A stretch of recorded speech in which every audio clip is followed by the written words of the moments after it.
Well, hi, everybody. The Knights are on the road in L.A. tonight. They've got the Kings at the Crypto.com Arena. Used to be Staples Center, of course.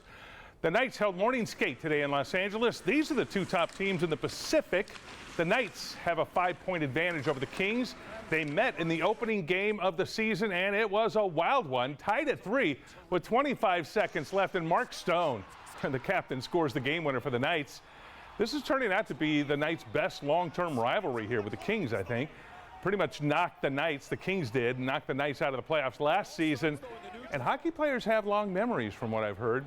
An interesting note here, the Boston Bruins, one of the top teams in the East, have only 2 losses at home this year. Both were shootout losses to the Knights and the Kings. Okay, the Raiders' top linebacker, Denzel Perryman, will be out for Sunday's game against the Niners. He hurt his shoulder on Saturday at Pittsburgh. He's probably done for the season. There's not much need to bring him back at this point. Also, defensive lineman Chandler Jones is questionable. He's got a bad elbow. But the Raiders defense has been doing a pretty good job lately, giving up 18 points a game over the last 4 games. We'll have more on that later this hour with Raiders Now.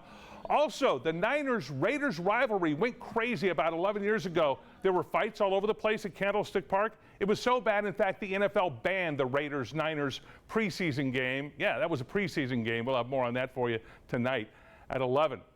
The Runnin' Rebels, 11-1. They're off to one of their best starts ever. They open conference play tomorrow at San Jose State, weather permitting. But perhaps you've heard of some of the travel problems going on right now. Kevin Martin has the latest.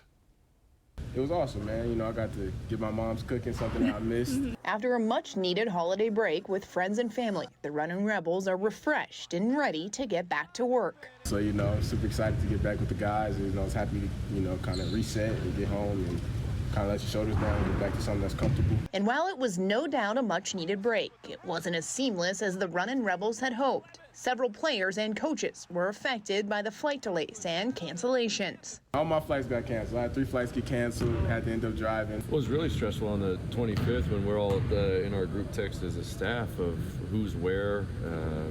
You know, they weren't supposed to be there.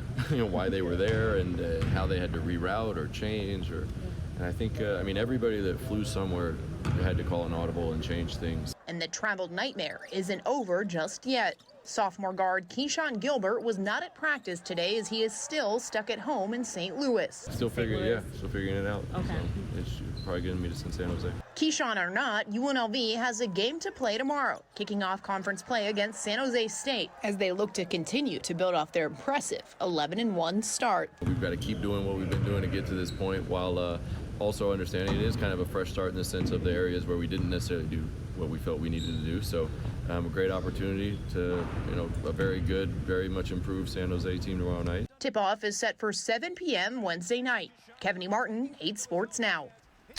And a few thoughts tonight about Mark Warkentine, who passed away a couple of days before Christmas. He helped build the Rebel basketball program that won a national championship. I could just say that and leave it there, but he did so much more. He helped recruit Rebels to UNLV throughout the 80s, built the national powerhouse that went to 3 Final Fours in 5 years. Showing these highlights never gets old, does it?